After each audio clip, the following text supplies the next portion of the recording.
They tell us that this particular person or that particular country has greater or more favorable potentialities than the other.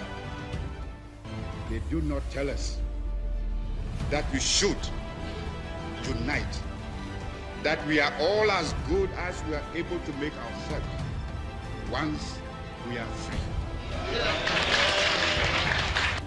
I go around the country and I see the works of Dr. Kwame Nkrumah, and he's been my role model.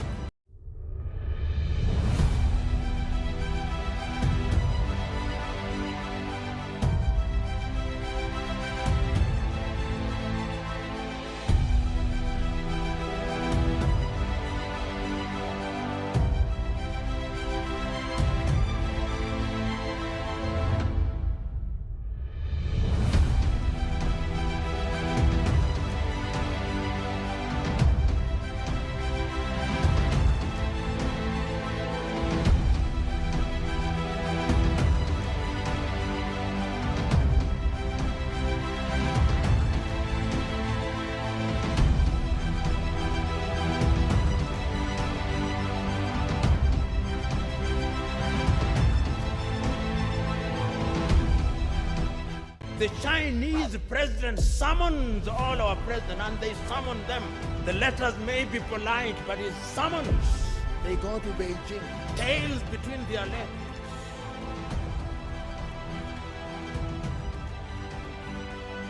Mr. Speaker, the cocoa farmers, they have reduced producer price, and Erikoboku cannot be found.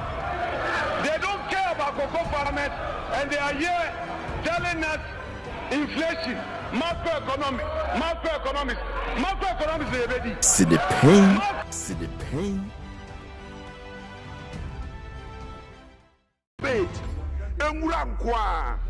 You have done the same propaganda for 15 months. Today, you have been exposed by electricity charges. Electricity tariffs are exposing you that you are not doing nothing in government for the last 15 months. You've been exposed by water tariffs that for the last 15 months you are not doing anything in government. Mr. Speaker, business owners are suffering. They cannot pay electricity tariffs. Mr. Speaker, cocoa farmers are suffering because you are struggling to manage the cocoa sector. Mr. Speaker, this is nothing other than propaganda. Mr. Speaker, your government so far is government by propaganda, or propaganda with propaganda, and full of garbage. Mr. Speaker, thanks for the opportunity.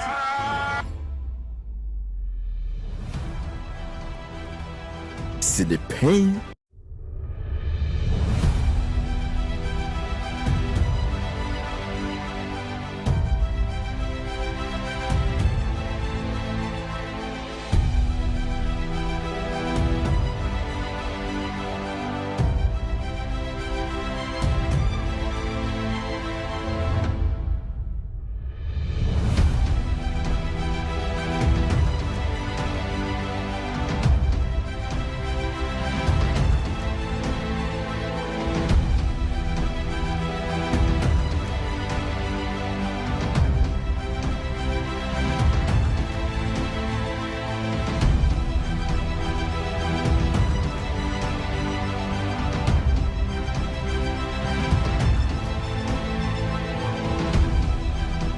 Education is the equalizer, because it is still true that the mind is the standard of a human being.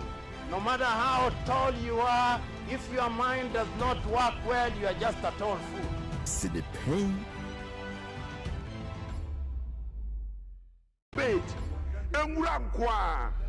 You have done the same propaganda for 15 months. Today, you have been exposed by electricity charges. Electricity tariffs are exposing you that you are not doing nothing in government for the last 15 months. You've been exposed by water tariffs that for the last 15 months you are not doing anything in government. Mr. Speaker, business owners are suffering. They cannot pay electricity tariffs. Mr. Speaker, cocoa farmers are suffering because you are struggling to manage the cocoa sector. Mr. Speaker, this is nothing other than propaganda.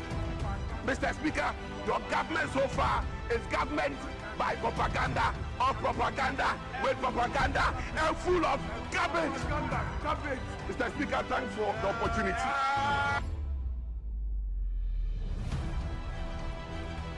See the pain.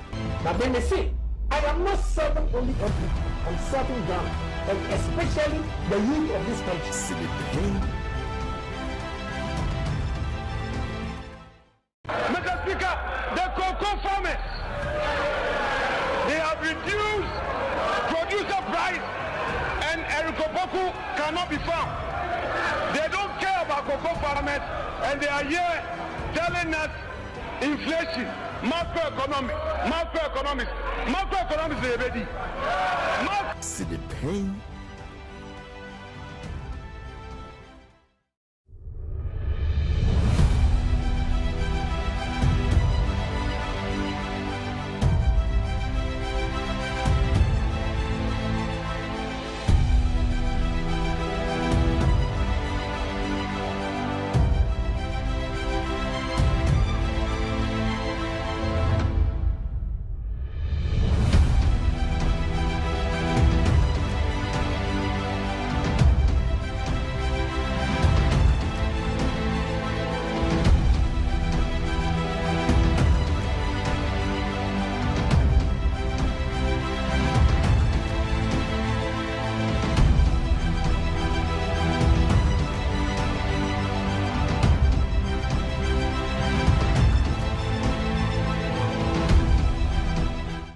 Have role models, and the role models, they are pragmatic ones. A pragmatic leader like Dr. Kwame Nkrumah.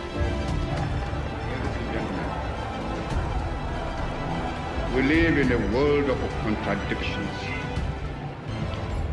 These contradictions, however, keep the world going.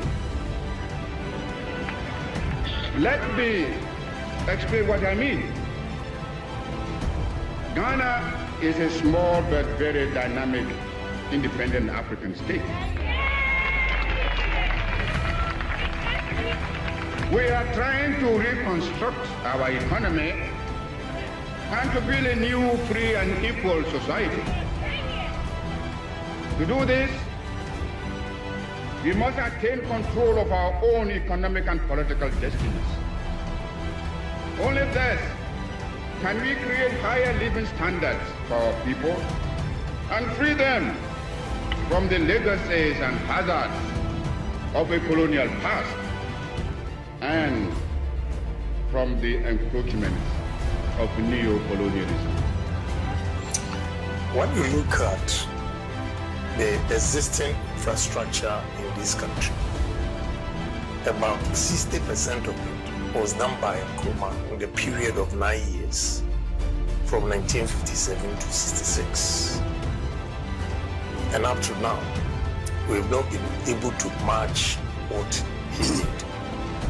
Our enemies are many, and they stand ready to pounce upon and exploit our every weakness. They prey upon our vanities and flatter us in every kind of way.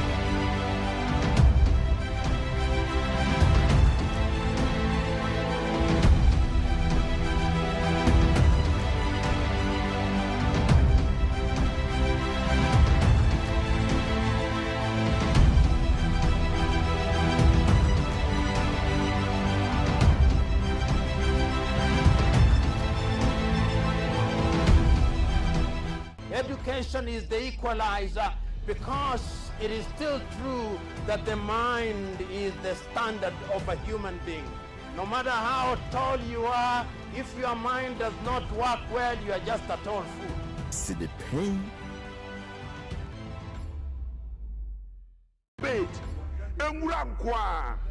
You have done the same propaganda for 15 months. Today, you have been exposed by electricity charges. Electricity Tariffs Act exposing you that you are not doing nothing in government for the last 15 months. You've been exposed by water tariffs that for the last 15 months you are not doing anything in government. Mr. Speaker, business owners are suffering. They cannot pay electricity tariffs. Mr. Speaker, cocoa farmers are suffering because you are struggling to manage the cocoa sector. Mr. Speaker, this is nothing other than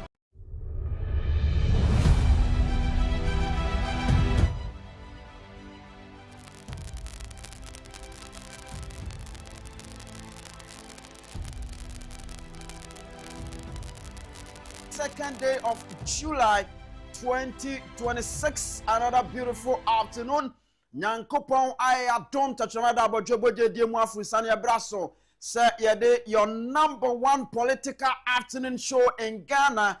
Yede ebre was sinupen ebre no aso ye sinupen e wa ha afei yebe ma kwan ba bia onso ohwe ye ba bia wutie ye efri no na onso ajoin ye na afei wasinupen na yato aso ye chechire man ye chechire Ghana ye chechire nipa ye chechire manyokuo ye chechire oman Ghana esanse Ghana ne ye chechire a ebetimi ayemfaso de ediama ye nyina Albert Asumani political zabe join me e wa ha so na lawyer Kwaku Amo Date enso ebe join me awie enti ene de epono so be ye hye enkomo no mu bebie ye be din komo akoyanim na fe bibia ayekama na Chairman Paul Afoko, the former chairman, national chairman of the New Patriotic Party, and so Edina Noatum say MPP party no epam orua Ken ohine Agyapong odimo Frank Tenketinechi na oyi honorable Ken ohine Agyapong every party ni mu a wapam enipa millions millions of people. And any Ken ohine Agyapong ebeko ebasa party no na so be shibruta na asem wei baby ebeko akosie eno na yeguso na ye twen Albert e join me a yebedi nkomo na nado danko akufo-addo his excellency said your person New Patriotic Party bigina no ehwa na ejina nti me sure say owofia na koma toni yem ne de say mabom modern se mama party no ejina mpempen so a ejina eti ye nyina nso ye be fa ne saa na afi bibia akọ nanim na sabato we afi enso ofie so keep your messages coming na afi yenkenkan nyina enfema elfidum ha now every pem ne be phone lines no ama kwan na onso aba am ye di nkomo na bibia nso ayekama say a WhatsApp message and ade opeso de ba number no 0240 550899 0240550899 what the file by beje braka ni nyina e de amount saa so na ebre so a phone lines no say de ameka ye no ye be ba kwa matiefo ne ahwefo abem na afi ye di nkomo ama bibia ye kama afi say odi wani kira sante mantemu a the base raise to the power de wo nyankopon ya adoma echina eye 3rd July 2026 na eye big work no baso nyankopon ya adoma echina ewo asante mantemo na oya sade antutuye enam kwemo oya sade niama ejina brane oya sade empanifo de niama gu apono so make sure chairman George Otibonsu ene na pamfo oru ajokopo say ye bo anom ene chairman ofori mu nyina ekenka ho ya te se adwuma mabɔ no nyasem keto akra nyankopon ya adoma echina ampaya ebedwa ewa asante mantemo baby awo bia no bomode se osu betimi ajoin feed no nyame ya adoma echina na afi yetimi atenetene yapom ema bibia ye kama asante mantemo bewo so the base Ghana first the base job to all the base na waje so power echina nyankopon ya adoma enyasem ketu akra wa asante mantemo nti bomode se onsu betimi ajoin e de eguso boaboa ye ho na yese okraman na nkasa pemrikatuo na nase edwan anana ponche a wamantam no ate mikani kan ohina Agyapong imu de basifo atretre mu nsemu achese omo hyehyempa a omo twen se Ken ohina Agyapong ebeba beka ye ho ame ye de no atoso na New Patriotic Party for say ye beyina di ye yina di nkola nketenketin bi akosuma fidie ma mpanifo atom eti the base for say munyina di ntem ne ye penentem na mokra mo cha 2 weeks ne doso eti enkoma ahodo de ebi ho now me the editorial enso ebebrew na ya hese de tie ekwan be mu a ye be hese ye benya Jacob say ye boa na ye ne di nkomo from the camp of the base na fe ye hunu se de etie enso so ewo ho Albert be join me sanso na lawyer Kwaku Amo Date enso ebe join nti awie de eye full part aseda no eye Kingdom Herbal Center adwumakuo no edea Kingdom Herbal Center waboye papa isan se enra bra mi rikodu fie me se enra mi gina kwan ho beye se over 1 hour na me nyaka me fu moto yi de me kwa de me ba me du fie me honam nyina ye me ya nanso Kingdom endu papa eye garlic ene ni bitters no Kingdom garlic bitters ene ni capsules no ene nra me nunum bi anopai ahoden wo ho ya ye san be ya adwuma sanso ena Kingdom ginseng power capsules no aboa mema ama mema mfaso abaye so ye huri ye pem ewo so kama bomodin se won sabetimi akebie ebeboa ginseng eye droma pa sanso ena Kingdom tremendous capsules esi ema manya atenka kama fei eboa ma ema so so afitiri komu hawo ne ade nyina no eyi ne nyina efiri ho na ema oba yo best man kasa ba bia eto aduro bia no okwa so me pe Kingdom enro papa ni bi onsabeka na open ododo eto aton ado ani be kiremu wo eye Okanshi drug lane na one Kingdom Herbal Center ebedi ensawso afei bomodin se oni ebe kasa e wo ye telephone lines so 0275 804 064 0275 804 064 Kingdom Herbal Center eno Hajia Special Local Foods enso so ekuta yasene an yede dwumedie yede ebrewo Hajia Special Local Foods de me pa chaw agene a wonim na ne a wonim so de nim se ampa eho na aduane papa no ewo me pa chaw se efufuo abetie ene banku tuozafi assorted rice de keke ka ho bia no pa chaw Hajia Special Foods eho ana osabetimi akebie me pa chaw be pay akira kwan ewo hacho transition ye ben transition wa sanso ana ye wo boshe DVLA dan kase ne nchen ho yesan wo another big restaurant ewo ho the pacho say dwumadie bi na wudi a bomodin say obeto nsa afre na ya be ye special setup e de amawo say ye yie say ye wedding engagement de be me kanama jade bibia de nipa ebe hyiamu bia de eye Hajia Special Local Foods ene betimi aboawo amane amakoyie abusua peye kira kwan ne nkomo afei se dwumadie bi da wani ma afre yen na buku yen na afei ye meboa enye aduane papa emfa mawo awie ubetimi ede wonam fofo ubetimi ede wabusua mutu ka shire na makwa koduru ho aduane bia wo ho chese ubedidi amwonhuru se ampa eho de ye aduane papa pa fie me eho na medidi enti minim ni amekan kasako na nso kodidi mani amanko nanim frɛ na Facebook yan in advance na yentete so emfama eye 0246 359 921 0246 359 921 na fe one Hajia Special Local Foods enso ni enkomo abusia me dame ho na pick bibi from the Lions mentality me ba me the editorial eba Ghana nkomo ebeba Sabatori afi also join us here with your message. Thank you for being part of the show on radio. What joining ewo Oman 107.1 and Kapumprimantemu. We are shaping the nation. Salso and Nap Radio 90.1 and so are seeing for the pride of Central and Susu Ekutem and Yade Ebe Ebusia. Ma mena wase se wa joining ewo Net 2 TV beyond the limit. From Anthony Kofi Nkum, that's it. From Mr. Nkum. Up next, Lions mentality. Sinupei, ya kano senya etie. We are on.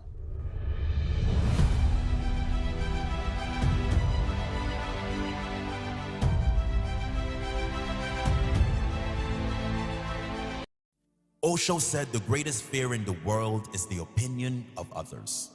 And the moment you're unafraid of the crowd, you are no longer a sheep. You become a lion. A great roar arises in your heart, the roar of freedom. Sheep have no freedom. The sheep live with fear and uncertainty every day. A sheep never leads, a lion never follows. A lion is in complete control of his or her life. The lion does not accept scraps and does not get told what to do or where to go. The lion goes about his business fearlessly and with extreme competence. You will never lead a lion to the slaughterhouse. They will lead you. The lion is the king of the jungle. And it's not because the lion is the biggest. It's not because the lion is the fastest. It's not because the lion is blessed with any great advantage over other animals. It's the mentality of the lion that makes the lion the king of the jungle. What is the lion mentality?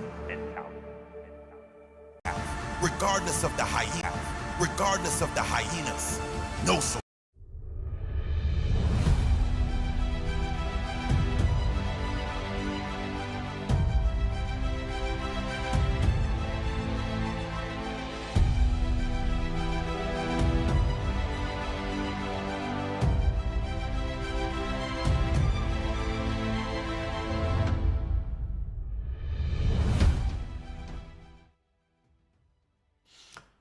All right, welcome back. And yenche, amo mohena se ensabeka uru adukop se ye bo antentem ye ni nwiwi na yenku enime sanse and then pono so be hye kwaku amo date esqua ebeba na ye di nkomo sanso na Albert Asumani politicals will also join me na fe ye di nkomo na de pono so hye papa sanse esese abubom ne papam ne biebie ne amam na Ghana aye din dodo eti esese biebie ni amam kakra na afi etimi eko yanim now sadia medi kan nso no se yensaka owura Jacob se ye bo aye ne bedi nkomo kakra na afi yahu ahoboa eguapono so asante mantam nyankopon ya adoma echina the base big work no ne ede eba so enkoma yade eba eno no bebre an yade eba nti abusua meda asese wa join me yen ko ne yanku anim na mom bo modern se ubetimi ahye so that afofron so betimi ahunu ne ekoso ene ade honorable Ken Ohene Agyapong yewo eniso ade hunu bebre a aka wasem ene ade ene yebebo bi afa ye gina so adi nkomo eti ene de anyasem keto akra yegusoso twen se the new patriotic party 2 weeks no ebeso no mapam honorable Ken Ohene Agyapong na afa ye hunu bebi a enema no ebeko yeguso etwen den now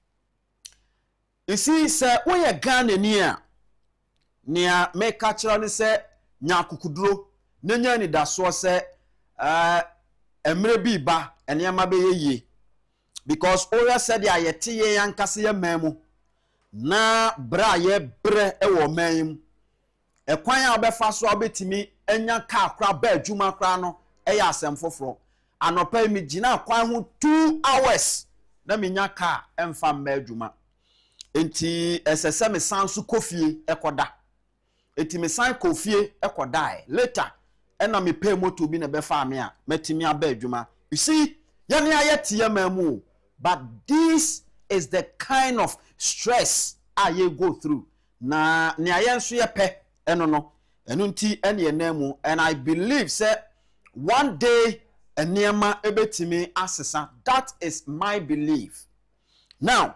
especially Ghana mbagbuno se enema tise no komu asa na afi wanhwe ni ya sika enya wodea na wode wonsa ekwa akoka se wo ye bagbunu na sa wo pass through stress na sa afo be no be nse sika enya wo dia na wo kwa akofa ade a ensese eye wo dia sese wo de wo saka no na wo de wo nsa kwa akoka e basa wa hwe yi a you are denting the image anyankopon pese odema wo eti se wo ye Ghana ni babunu a mesrew memma wani mrade enya wadwene se woni opani a woni ne wo ye adwuma ne opani ni wona sese wo nso nya bi opani drive better car eti won so amika ne ke wo so wo pe bi e basa e be ha adwene eti Ghana magbunu people are complaining woni omo abie adwuma e wo Ghana ha hia na se woni omo di nkomo panifo ne wo di nkomo a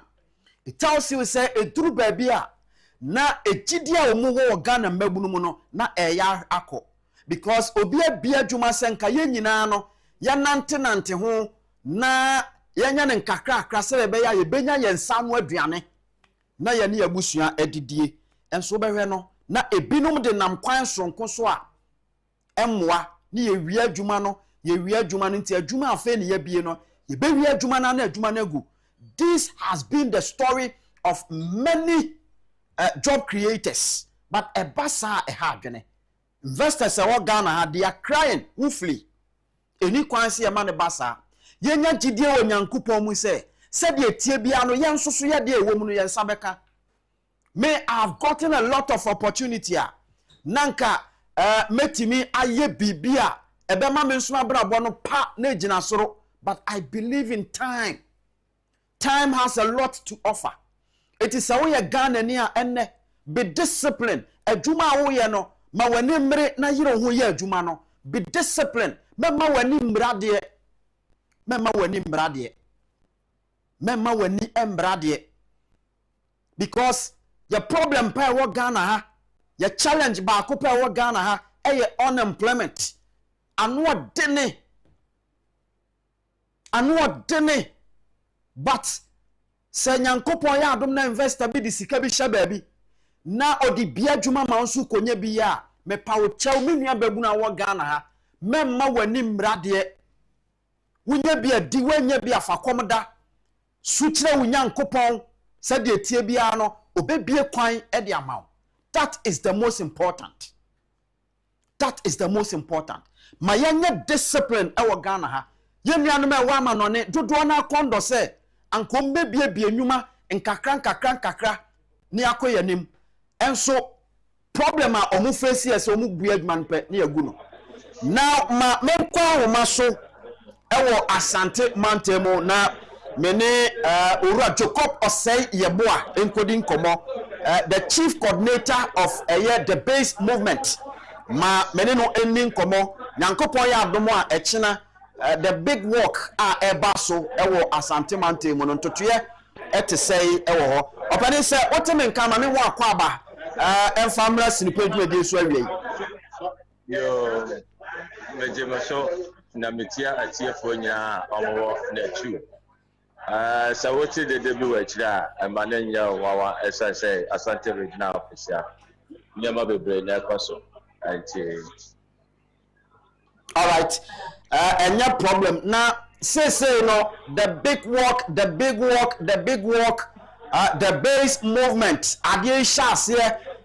Kakra and kakra ya ne se ebrebeso ebrebejai ebi aya ne se bebaso emaso ya sesanda ya nyankopon ya adomo a echina ebaso na ebaso antutu ya ne nhihye te sei onyankopon ya adomo a echina the base movement mega work our Asante region baso enu asoso na yede ya regional office our Asante Mantemo asoso bechre ewo nyakota weswo asam aben abespa ahona obeti se dede kakra wa chire esa 47 coordinators no omaba adojo na omodiji omuti set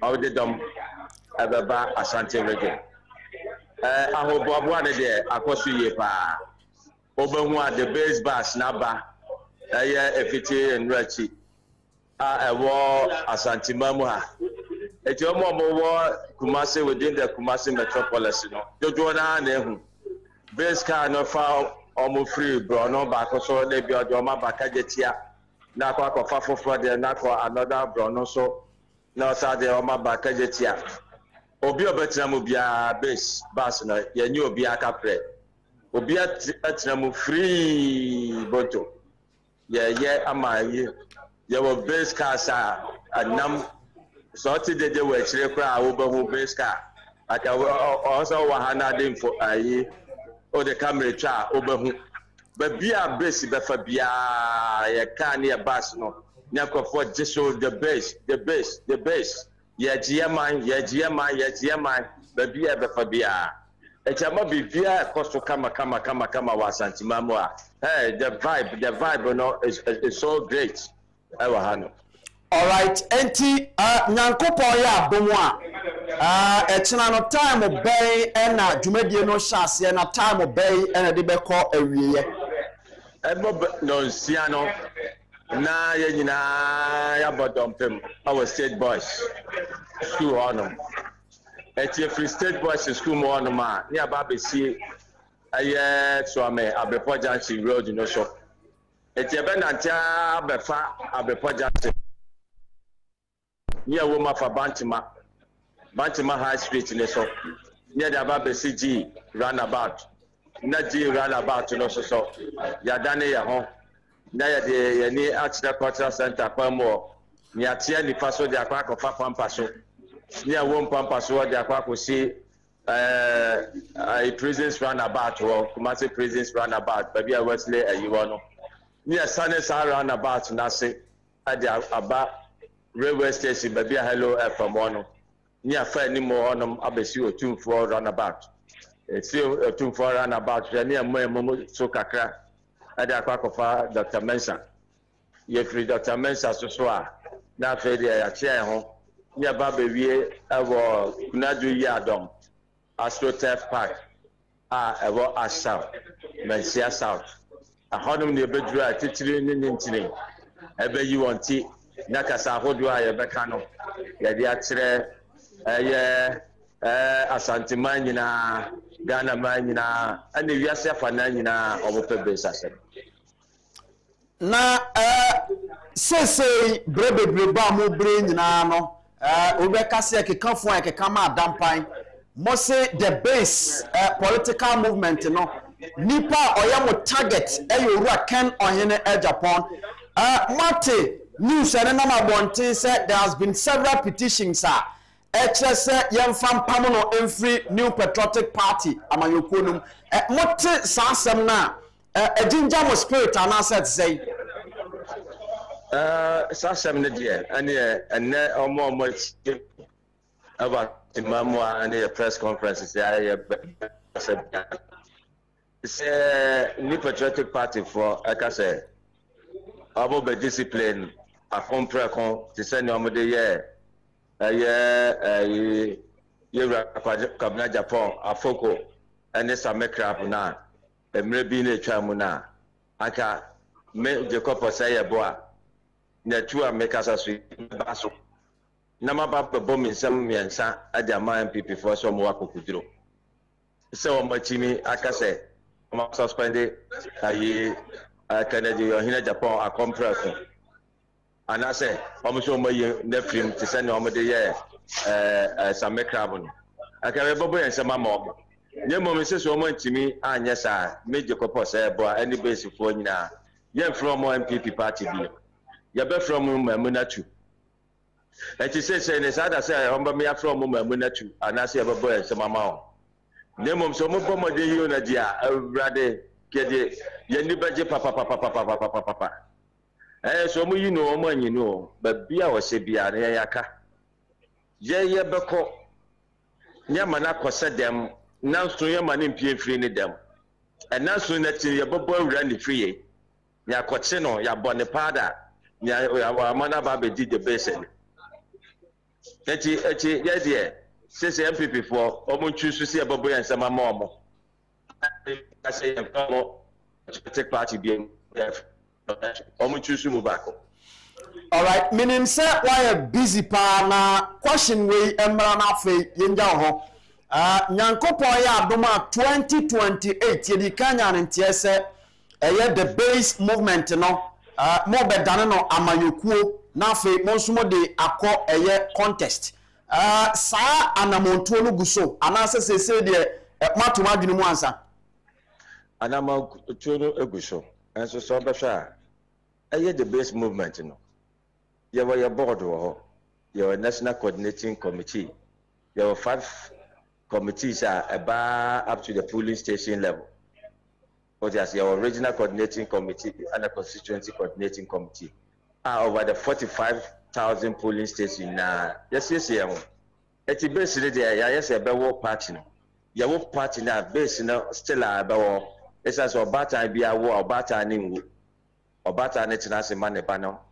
And you know, it's a party a free base my banners. The party in the banners of the book amayo semno ebe yetro ka ti sene ya yehu no na ye be yi o mafiri o because esa say yehu se amamu no efi 1992 ya so ansasa eti samene so na amamu no anom sa no abobo nti aduru kika bi kire wase eni ti na amamu na dane sa no na emom afi na omanyina no ebe so asuo ye so asuo pe ye ni so beti ye wan that's a development in Yama Yakasa Ghana first near Manu. And then this was no about Mamma. And they were in the Kennedy, Yapatam Naba. And the base movement. And then you can register Wagana. One I have one pass or Munya Bibiano. And him a Jumana and a Nibrisam. And your keys of concert party, Wajuma and Yaya. I am Mayosam and a Yaya. It's a teaching in Nintini. Omo tinya made anaye Opanima me no ase ne fancy amrepam ye be share studio right after the mega walk no na ye di nkomo e studio ha why yo nyamentia all right opani ayete ne nkan eye Jacob Osei Yeboa Joy ana yetai ebo ne emrane na se ye nyina ye be hwa ono na oye chief coordinating officer at the base political movement no ono ne yene na di nkomo concerning mega work at the base political movement no e de koso Asante Mantemu precisely Kumasi nyame adoma echina anasa enhyehyɛ no etodwa eno ho nkomo anedi no enti medibesia no madam me ho na afi Albert Asumani political za ene Kwaku Amo Date Esquire the cousin of Victor Owusu the former flag bearer of Ekua ene nemu nkakrakra bedane MPP ono ebe johnny ewa ha na ene yedi enkomo e odwumadi so enti medame ho aba sinopɛn ye ka no senia etie we are on.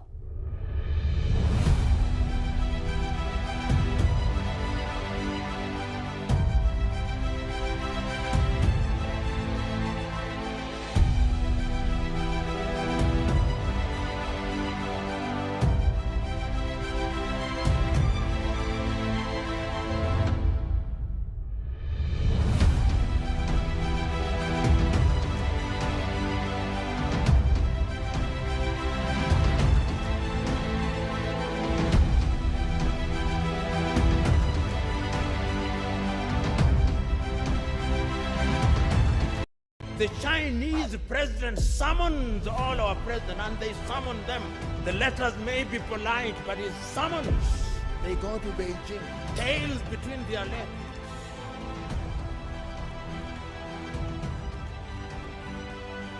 The Chinese president summons all our presidents, and they summon them. The letters may be polite, but it's summons. They go to Beijing, tails between their legs.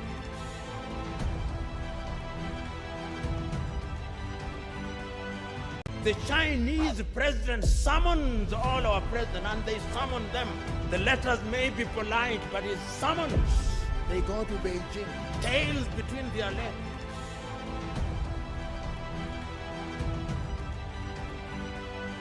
The Chinese president summons all our presidents, and they summon. Mr. Speaker, the cocoa farmers, they have reduced producer price, and Erikoboku cannot be found. They don't care about cocoa farmers, and they are here telling us inflation, macroeconomics, they ready. See the pain.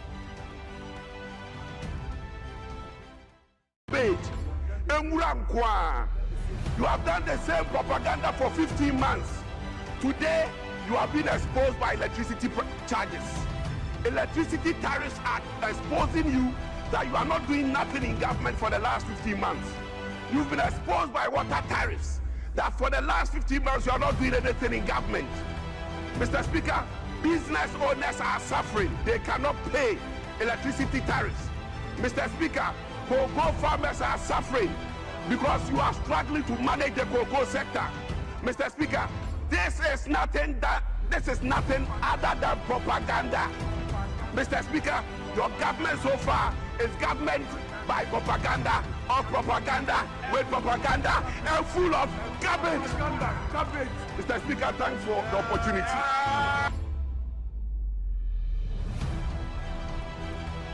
See the pain.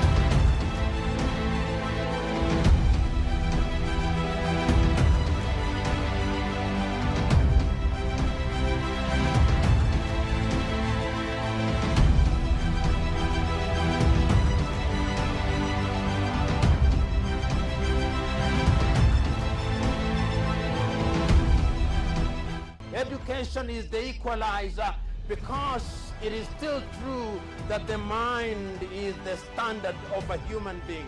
No matter how tall you are, if your mind does not work well, you are just a tall fool. See the pain.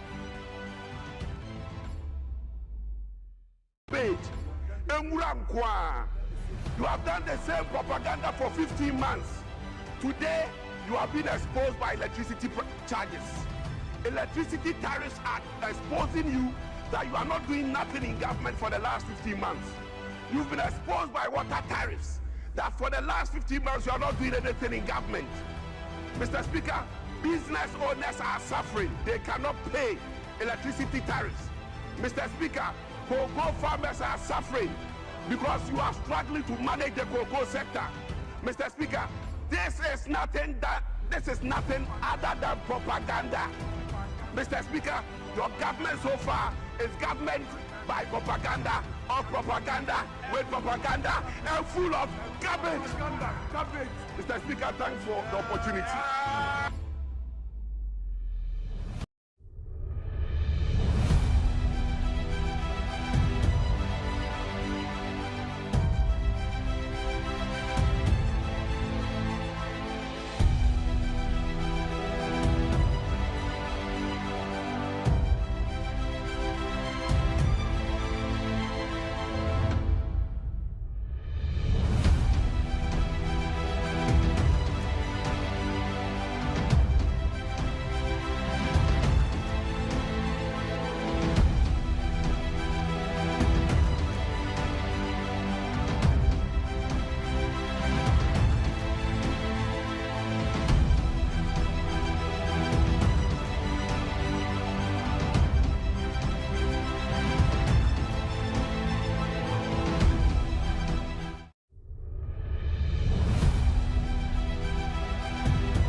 The Chinese president summons all our presidents, and they summon them. The letters may be polite, but it's summons. They go to Beijing, tails between their legs.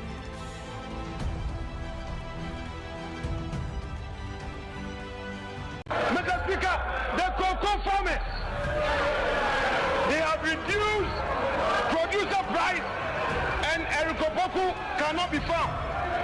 They don't care about cocoa farmers, and they are here telling us inflation, macroeconomics is ready. See the pain.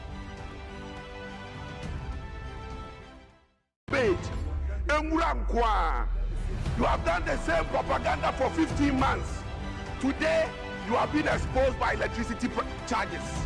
Electricity tariffs are exposing you that you are not doing nothing in government for the last 15 months. You've been exposed by water tariffs that for the last 15 months you are not doing anything in government. Mr. Speaker, business owners are suffering. They cannot pay electricity tariffs. Mr. Speaker, cocoa farmers are suffering because you are struggling to manage the cocoa sector. Mr. Speaker, this is nothing other than propaganda. Mr. Speaker, your government so far is government by propaganda or propaganda with propaganda and full of garbage. Mr. Speaker, thanks for the opportunity.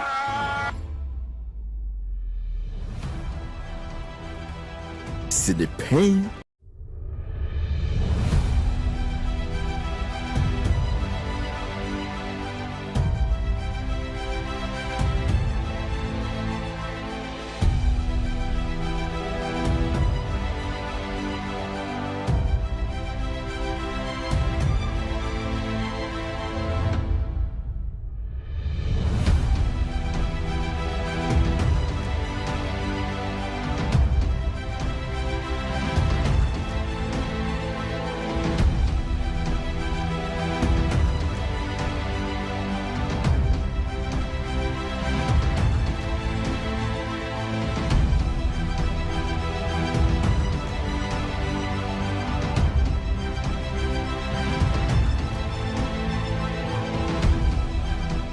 Education is the equalizer, because it is still true that the mind is the standard of a human being.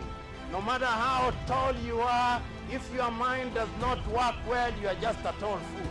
See the pain.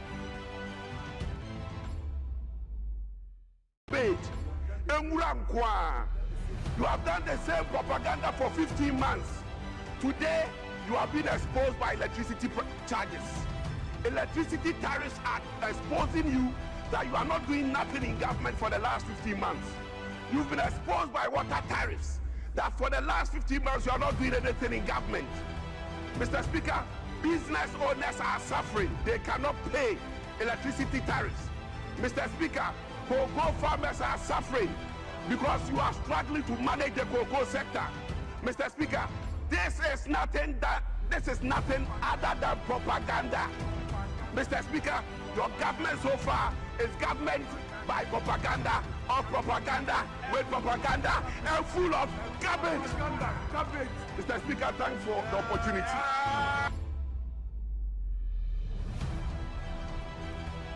See the pain. But then they say, I am not serving only country, I'm serving Ghana, and especially the youth of this country. See the pain. Mr. Speaker, the cocoa farmers, they have reduced producer price and Erikoboku cannot be found. They don't care about cocoa farmers, and they are here telling us inflation, macroeconomics is ready. See the pain.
Welcome back. Thank you for being part of the show. Ebra association konwane din komo area me dey kan in the intro no me kan say Kwaku Amodate Esquire, the former campaign communications director for Honorable Ken on Agyapong, is going to be with us, and here he's here with us. Yebedin komo Albert Asumani, political czar, and so Atenase. Yeah, Yebedin komo, and then of course your political bad boy, Mr. Inku Mensuma Atenase. Ewaha. Yeah, yedin komo no eba. Mpenfo mama kwa ba bibia boko de Nzengu mboko na etu budget anwa anasa akogina ha mejere ha na hanyina enya sa Jeffrey ha na fabra za saki we twako ni say sa there be Jeffrey ha na fabra the power days there so, so let me tap into it. Nice one.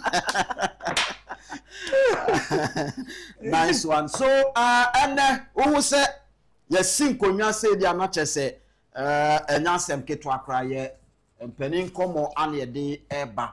If we sabe ya kusise no nine ebebo ane de dwumedie ye de ebrewo. Hadia special local foods. Aso yasene sanso so na Kingdom Herbal Center adwumakuo no nso so aso yasene ya ye de ebrewo. Now fi bese close to 3 weeks in the Honorable Ken on Agyapong and have a new patriotic party among you kunumun komo and a coso. Ebisi ye kopamano, ebisi debi, mopamna ye dibone, obisi yam pamano, ebisi debi, achese, umugusu amoye yana, still 2 weeks ultimatum yedema, disciplinary committee, no se, omo, enrenafi, omonfa honorable Ken on Agyapong, omonfa nemfasono, yeguso, ya ye chene ya rebebia, ebe kwa kusie. Eti enomun komo kakra, ebe banyame ya admechina Blasters nso game. Eti enon de ebe kwa ba Monday ene eba be di san komo no na ye hunu senia emu enso so te o kan ye huntim ni pem ye be phone lines no ni ama akwan ma nso ajoine na afa ye di nkomo ewa ha. Thank you sir o kan ye ho utie wo Man FM utie wo Nap Radio and then of course o hwen e wo Net 2 TV Beyond the Limit Facebook YouTube enso ye adwuma shase fa o messages and o comment ebra sabata we afi e ofie eti odne nyina nso so ebeba ebusu ma men sama ma kwa ba biem Nzenkum ejo so lawyer bibia da ye de assassin ye nyame dia sanity ene sa ye nyame so 90 aso so na metisro ena the 90 assassin so enti assassin ye nyame dia eno na ahwa ase nyame so na okro nyame so na okro nyam kesi aro ni kabia e ka twedi ampo se de wa ye no edoso eso eno no na ye Albert enra nyane e bo lawyer ho nkomo na lawyer jai ho na say enti me catch a lawyer say lawyer we ye soldier man as I said there be no ma utu obey because we tin afro at any point in time sanity say na lawyer am say una ye hu wache enkomo ahodo okoso e wo krom say yetiti bebre petition about your boss. You are boss. Niama wodo bebre any ade. I mean any other news is any nanam krom ni ade nyina no kan nyina bomu a nkomo be na wo ape uni ebedi na wie. Yo minia me da CP say omo me akonyan say nkomo a ekoso any ensemo a nkofo ka ewo Ghana maimu menso so me mfama no emetum awiai na me vacation nyina no ensi de nenso eda bia mitie mu makoma edi station na chi makoma ewa ha ebia physically I will not be here but spiritually no me wa ha and I me monitor everything e koso so ewo station ha so far so good na me no de mu ye bia so no ayade a enam ne kwam because situations and circumstances and a result in reactions and empanifo so sua will fix it say action and reaction are always equal and opposite. Action and reaction are always equal and opposite. That means the energy you give, you know, you get it back. energy cannot be created or destroyed. Yes. But you can transform energy from one form to another form. But the me Kenya say, so lawyer, so the me Kenya na bofe kan be no English go talk. The Kenya say bibi anko ka papa. Enye grade. Action and reaction always equal opposite. Say bibi anko ka papa. Enye grade. Na onyame oso na oye ne niema nimbrem ne kwanso ne na kwanso na onu se nsuo yi etotoi no ena nipa ehu nyame tumi sene esitie ena nipa nso ehu se ye ne ye bi wo ho a ye ya nature empe na ye no yentimi fight nature so so ubu nature mra so a nature will deal with you as such and say debia usiripe na so na be no coffee na wona utika mu driver obeda with the car no ka kopim bibi mu ntina you say you cannot cheat nature the time amanfo sisi adan si ensuo kwanso time amanfo tungu agu babia ni kwanso omutugu taba manfo twetwa nua free baby a wo se enua si no na enipa move free enkronketua nu eba Ghana no a ya stop wo mo no ama Accra abe choke with people, with buildings, with filth, with trash, any waste. No. And no eso ensunsan soa yehuyo se ka say the country is choked e ka say ankran aye choka e mo bo e poa enipa ka ho bi ka e ka ho bi babia is choked ye gatam is choked Odo river choked yes sidan esi wetlands choked Every mountain sunya aswa pa. You sit there, see so you check your form. But lo and behold, that mountain range na hono a sedimentary rock. Sedimentary rock so is a rock a lay down in layers. A tata a bit thousand one share books. And it's a also offer report now about ensure free. Ensure ever because sedimentary rock has been laid down in layers. At any point in time, there can be a landslide so easily when there's a little bit of tectonic movement. As I was okay to a biba, a best sliding. And you saw the free show, and a bassiag, and you could also because of climate change, and so a Toby baby. And then Nipa aso day, and in maybe yeah, Ghana ma. Aso daily ni behavior be as soon so. Now on the issue of Accra being choked, Honorable Ken Ohina Agyapong granted interview bi na enema na nkopese oye aibema Accra na aye choked no ye betimi ebiem na ma enema timi asesa quickly ma yenhwe sa video no na interview na one menua Penny Kwesi Pratt no ma yenhwe na fe yenyina so ending komo. Yes. Accra is choked. We have to decentralize most of the ministries. We are going to dredge the Odo River below sea level. We have 16 regional capitals. When you move from Accra to Kumasi, Kumasi is active from Friday 6 p.m. to Sunday 2 p.m. Ashanti region is dead. Because there are no businesses there. And you cannot determine the growth of the economy by the market women. No, that is not how you assess growth. So my first approach is that Accra is choked. We have to decentralize most of the ministries. First, Minister of Energy will go to Western region. 2, Minister of Education will go to central regions. 3, Ashanti region is big area. You give them lands and forestry and works and housing. Northern region, you take Minister of Agri because they have huge, vast land that we can develop. Minister of Trade, Eastern region, you give Sunyani Environment, Science and Technology. You continue to Upper East. Why? Because when the ministries are moved, one in Greater Accra, all those ministries, we're going to turn the ministry enclave as a financial hub.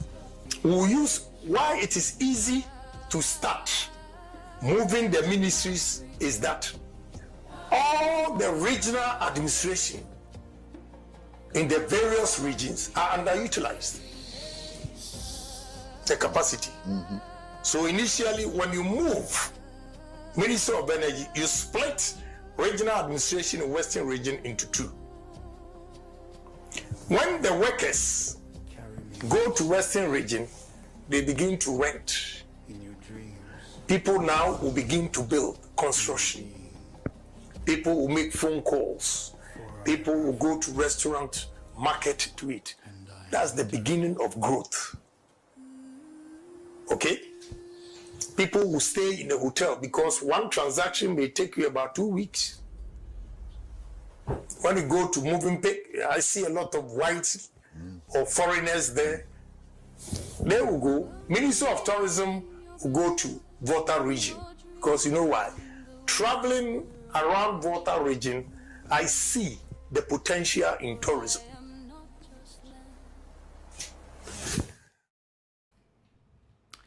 So, Honorable Ken Ohine Agyapong and Anna Ochreche Niemam Lawyer. Minia, and somebody tell you that say Honorable Ken, in simple terms, we're a visionary leader. They say we're a Okandinibia or drink con kind. Utimi who nebesi wo dachi na otwe dachi asem eba ene na all the bridge eto eneso eko dachi ena wo ye no unse ensema Mr. Kwesi Pratt on Honorable Ken interview Honorable Ken kan yen nyina no enese John Dramani Mahama, the President of the Republic of Ghana, okotu no sa se kama video no ha nke behwe o se Accra so aye choked enunti e was a ministries na ni nyina begu ministry area ho no all the ministries omo nyina egu nkra ha no according to John Dramani Mahama na Honorable Ken can many days, many months, many years ago. This was the first time I all come since 2023. Since that guy no yeah interview say we need dreamers, we need doers, and we need that was 2007. 2007, and Honorable Sati said, "Oh, the vision for the country as a Ghanaian." At that time, Kwane Mana dream said, "Opeso lead the country," but then I will not dream say, "This is what the direction the country should pursue." I think that was his second term in Parliament. Yes, second term in Parliament. And Osati can't agree to one set. Osati can't how I bet me study the chef life of Mpo Bayere. Kache kwashi ganumu. And it's a what TNS about all canoa. And you mean said John Dramani Mahama Tina campaign, no OTA Honorable Ken. Oh no, OTA. Send the MPP for us to ATR. Over who said when it comes to employment and job generation, ye probably am not co-chair in the party anymore. We need a brain, not a person. We need a brain. Obia not dreaming about bill when it comes to employment generation. When we say who take na seven or can quite fast to grow the economy of Ghana. Honorable Ken is not an economist; he's just O-level economist. A billion degrees in economics, doctors in economics. And so what you mean can't say and some Honorable Ken was it that is not how we grow an economy. And let me show you how we grow an economy. A hollow in a course, we can multiply effect. Almost friend say injection, who put the injection now will cause expansionary effect in our economy. Or see yen decongested and crying. Yen ministries need be free and crying.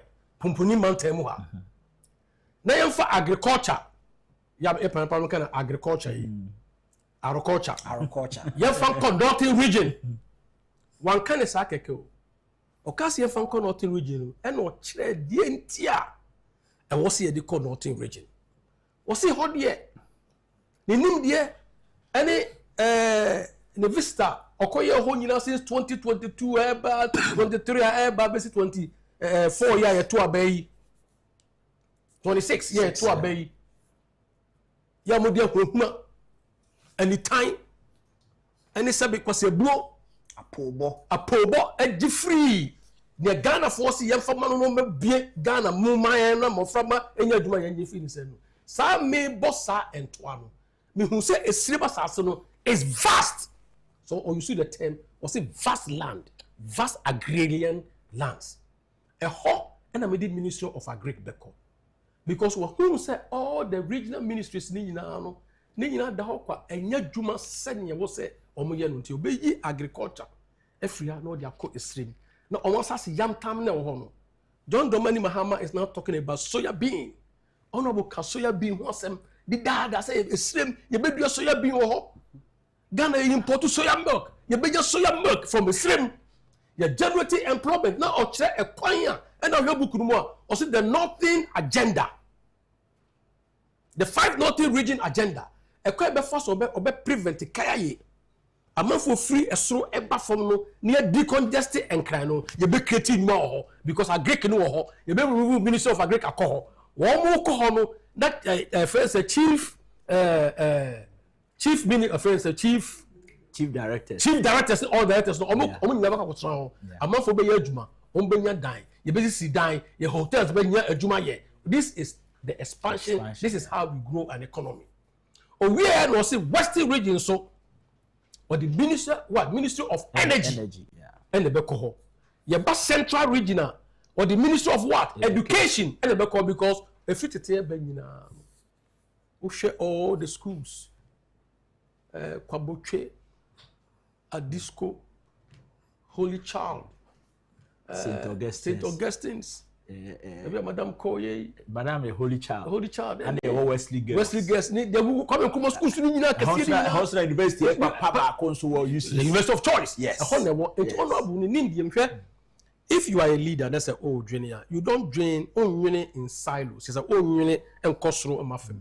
Name junior. A bam say relational say or share central region or share near me or honor was made education or share Volta region or share the waterfalls or share the blue falls or share the 2 mountains or share near ma a walk I so attractive the monkey sanctuaries or say I had a hotel for was tower and the Ministry of what tourism ebeko all this or check every regional balance or check every region be based on the resources.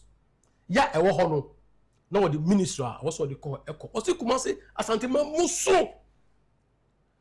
Every Friday, every Sunday, na Asante Mamu ede eye beja. Hono economy no ede. Sorry, a brim. Friday, Saturday, Sunday. Activities in the brim sa. Enti a hustle with the Ministry of Lands. Works and housing, forestry, the whole Namibia Asante Memu, 2 ministries, or redistribute or check for, or check out economic nation, or see a redistribution of resources. What it means there, one is scarcity no and they might want dinner. I'm a number actually, but all my company Japan and none the 3 more poor and any drama or minor. And in the business background, entrepreneurial acumen, and them say, oh, yeah, innovative or creative nearmenti. Now, what bread with the brass in the mofrasi ebesi ne? Now, a nipa echo do the moon. Now, oh, here, Sabe Boagana mine. Now, oh, then the bra and in the red. Now, who didn't essin kete? So, we Ghana no what transit during a long time. Say, and you say Ghana yet traho. Emma and crying. Eye chokse because senka adwuma wo takra de a takwa for bi o mabeda kiosk mu ewo aha omo tu nwuragu ba bia nse so omo de nwuragu no I don't think they will be here. No way. You see, when you are finding, and then you didn't come on, say, betray me. On my 3 points. Be, your say politicians in this country, no. Ya na your vision a short term. Short term, need to say, your head and unit so myopic, your head and unit and quickly say, na so we see and then a beba and ne or china and fear numnie and fear mochiachi and fear duchi and I echo your nimno, the bisi. Tell me, you're drinking and ne. Because you are always thinking about the 4 years. Or say short term thinking. About what Short term thinking. Number 2, you're greedy. Both sides, MPP, NDC, the politicians are greedy. There's a person, Minkumiya, Minkuwa Bibotom, Minkuwa Miyem, and you the baby crana on any year in the ma. And thirdly, a selfishness. And the short term thinking, 1. Number 2, greediness. Person Minkumiya, Minkuwa Mafrum, Minkuwa Miyem. Among bottle, say a chairman. Somebody pay a bill. I will make and more any oil. I say Muslims. Muya indifferent. Eti mede mumajin kodi. Omunya saadiano. Woman knew say Confederation Teaching Hospital. I was a medim pakoho. I was say omumashi break it down the linear machine. I break it down. Yadisha ko krab yade. Na spare parts no omunya sika fanto mumaji $145,000 munye da mo fan repair de no omuni sa abadaye no 37 military hospital misidesi omuni sa abadaye no wa secondary school mulaita dum mumaji 70,000 omuni sa abadaye no eye womun ko ayem no mo dwene ho. Now above all both MPP and NDC super handler and he said almost say selfish. Me, myself, and I. Me, myself, and I. But according to the book of Honorable Ken of Agyapong, me, you, and them. Me, you, and the rest. And nuntina, amma, ohu ya wakaye, and John Domini Mahama, obia eko tunu in this country, where also okase Odo River. Ye betim enye na Honorable Ken kan yo. Yeah. O church say they can say the boat besiso obetim amana unse o below the sea level. Into a pronunciation ni nyina bi be fem na a clinic pepepepe. Ye so na ye call land ye say ko the Thames River. Ye bi ko India ye say ko Brahmaputra River and the Ganga. There am kan the Ganges no. Am friend the Ganga in obekwe. Na Odo River enema na aye fi say pata aye gata ni ye two ball lagoon. Me who say boya for system lagoon and so to ye na me hwe Mr. Force no dan ni ho. Who so who ade no na move and I'm saying over the this will not happen. Say if Honorable Ken of Agyapong becomes the leader of this country, this will not happen because obi a obey leader kwad waka and seminar to like a Bible. Almost Revelations or prophesy. Yeah. And now I Papa ya can so many years ago, and then John Romani Haman they are quoting him. All right, they are quoting him. Albert Brim, Miss Ankum. Yes, sir. Say a lawyer Aka the brave. Now, we see one good thing about Honorable Ken Asem. Let me tell you, 2024 year campaign. Now John Romani Mahama Jina Tamale. On final rally on that one day he mentioned Honorable Ken Agyapong's name and said, "Say." Honorable Ken Agyapong, the Biaoka say, Ghana, change needs us. Yes. We don't need change. Yes. The change that is crying for Ghana, that I need you. Come. I need you. Come and let me change you. The change needs Ghana. Assassin here change. Sir, and assassin see Onyanko Assassin so. And ye Nyanko Poma ne wa assassin so. Enti ye wa responsibility say ye be ma assassin ye. Hwe the ministries here Honorable Ken kan everybody. Mr. Nkum so for ministry to say energy. There were agencies under energy ministry. That's it. There were GMPC. About 70. There were NPA. What works under energy ministry. So if the mother ministry is moving to Western region, all the agencies are moving with them. Go young fa and Obia ministry exactly. At the same time, na all your chop bar or takra then so here nipa so meto na so when they move, the economy of Takrady is going to grow. Hotels na there be say oh who call even regional capitals in Bizankum now that hotel near doom lighter. Omuntimi so generator. Why? Because bia hotel kesi omo be say 30-40 rooms no. Omo guest ho ye 2 pe. Generator no so e cost so much so omo run generator. Eti hotel all the time empty. It will guest back now that wa. Light to do another soon. What's the end mean so? Yeah. Because they are running at a loss. And a lot of people have made investments. We see, say, economy na ewo Eastern region. E booming near the or the same trade ministry kowa. Mr. Nkum, other agencies some more under trade, you know, enyina ebeden. Ebeko.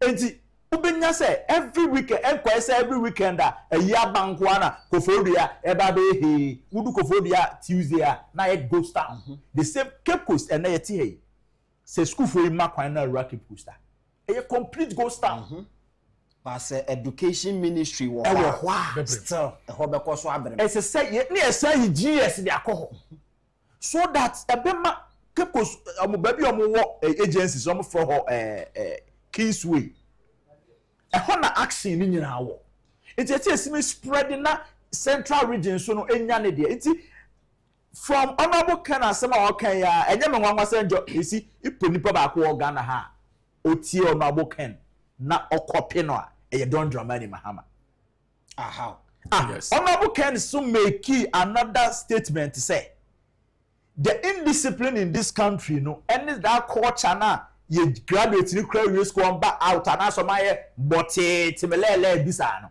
say your mom military training yes as part of their national service yes. John Dramani Mahama has mentioned that no I implement it that's the point implement it what you say so honorable Ken no I am not Ken is not your regular politician. He is not your regular politician or no mosoria eyechobo nti sebi say ade na echi akra na e he ya na echi ade nkoso ma nchia we be want na abu na say no he cannot honorable yobia onye sa ayi wait and see attitude no honorable Ken is always preaching prevention is better than cure. He always want to prevent something. He always want to give you the solution to the thing before e be do. Yeah, campaign 2024, no, 2023. No, okay, say MPP. You lose election in 2022, now go forward in that. That an go for the election, do be lose. Put me on the dead. Doko, you too, Fukura won't take. But, and go for Cass, honorable can 2022 near lose election. And Timomia fa Bibimra. And honorable can make a statement. Timer. Kenofora Tamodi call, or the saying IMF. No. He made this statement at Kofodia. He said, this same face that has taken you to IMF cannot break the 8. It cannot win an election. Yes, because at that point, near mantra, they say, breaking the 8. And I am sure by and the best NDC for say, more me manage my economy and call IMF. Na ya preaches are near we are no, ya sound work IMF, or China work to about Nandipa or yet the chief of the captain of the ship, no, no leading model call IMF no somebody one over to Abana. But and say, and for all the time, they are so myopic when they honorable Ken Kasa.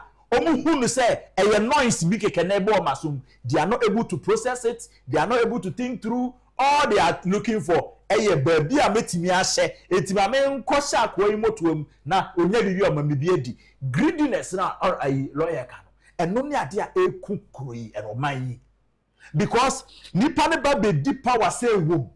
Opa correct. After no says I baby ako Oxford. Ni baby ako Cambridge, ni baby ako Lincoln. Enti na Africa MPP diaspora, the girlfriend and former girlfriend. Yes, diaspora MPP from ever. It woman na nanom no mo fa ase na akufo-addo amanhwem. Na kohwe na akufo-addo office.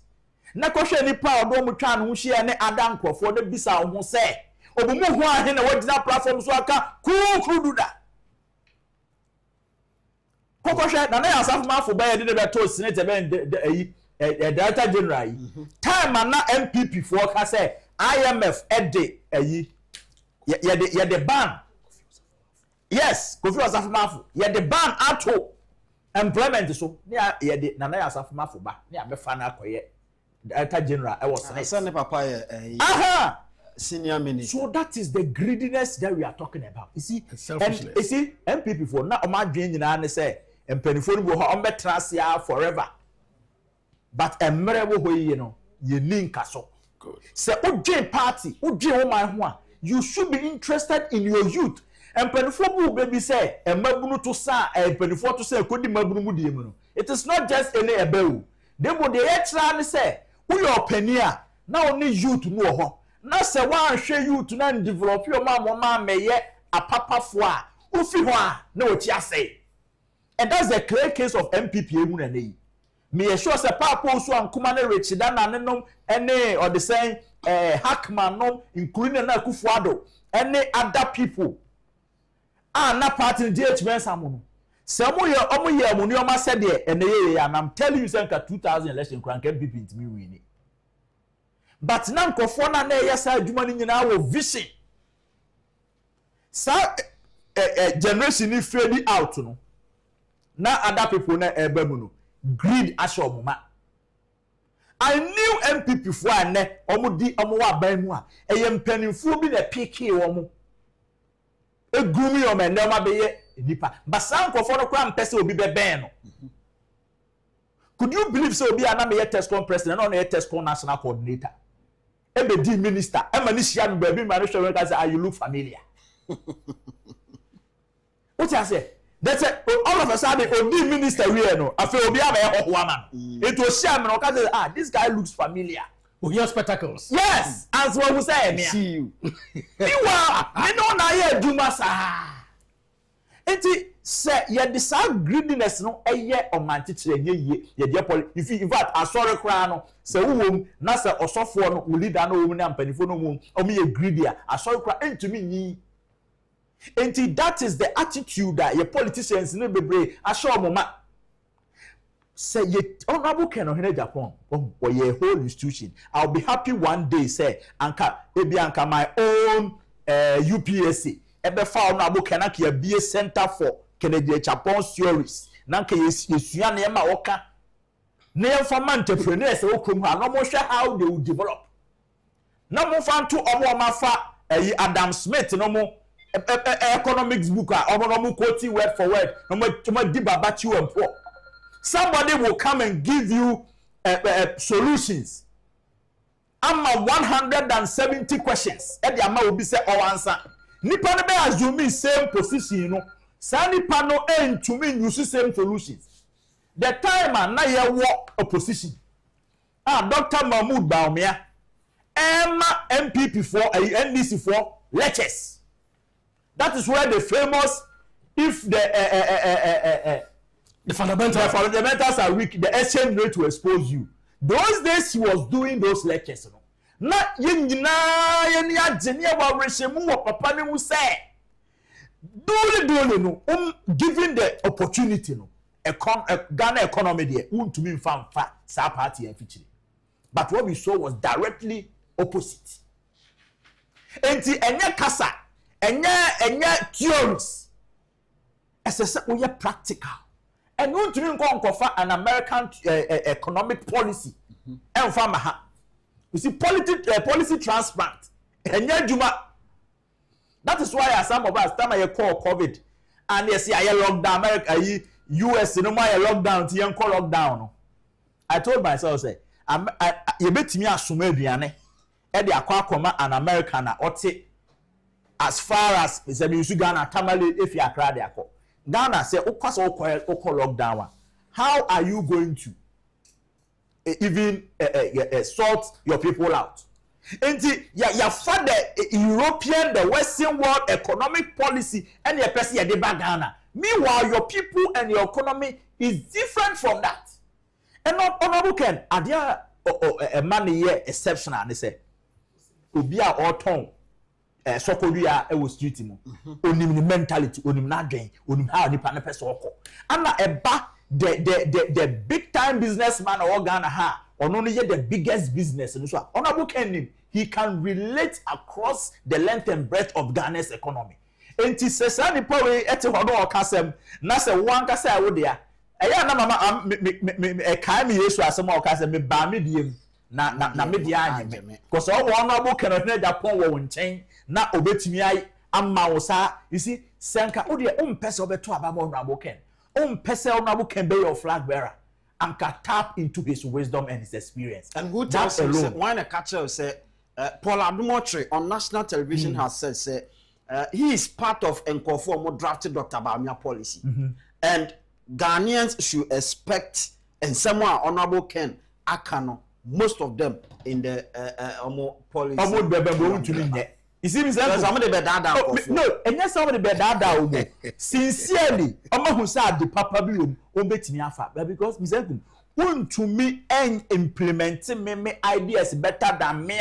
You see, semi jina baby, not the me now me catch us Mr. Nku me who opportunity e wo Medina say betimi ai bibi say now for the question we mu a adwena ba me tiri say me de be ye eni utirim it you say the one who wrote encyclopedia has the original head. That's the point. Yes. Insanity member on another issue concerning the petitions ye dey akọ new patriotic party enkodan ketua bi trotro de koye and afei Dr. you a free year mo and so Trokoto, Honorable Alexander Fenoma Kinanim, the chair said your competition, Honorable Ken, you the Cosmo Franco, nom the Koye.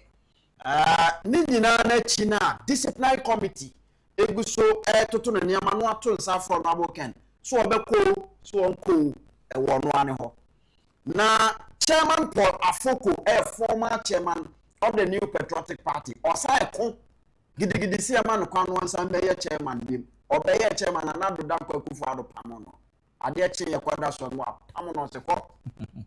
20 or say sad day we petition no. Ono ni petition sha se pepe no sa. O he kwan an de ne sha se fa so a. The same thing on person the honorable Kena. They should think about it again because ya pam Agyapong every MPP party no a ya pam millions and ye dey on my frame. Ma yentie chairman Paul Afoko on the angel for Yenuanom and the Dinkomo. I have been because Ken Agyapong, Kennedy. Yeah. Because I want to unite this party. And we can't chair no. Me see Kennedy. My bow said me be can't chair.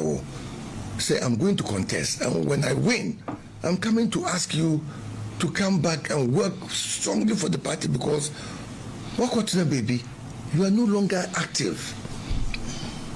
And please. Me ba na me no wakasa.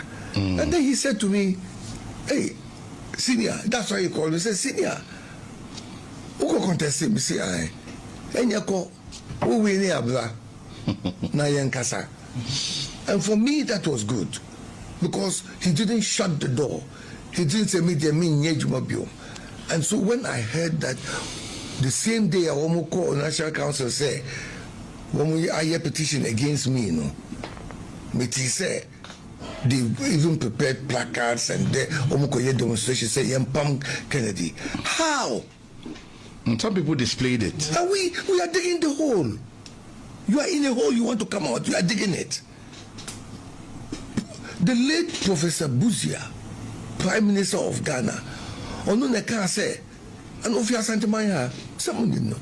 And those days, Asante region was one. So Brong and Hafu and all that was part of Asante region. There was one region before Ombechemu to Brong and Hafu and then Asante. And his seat was here in Kumasi. He said that the beauty of democracy is to allow even one person to have a dissenting view. Even the person must have the right to hold that view and to disagree. Within that group. Within the group. Not to expel. Intimacy party for. Let's tone down this thing.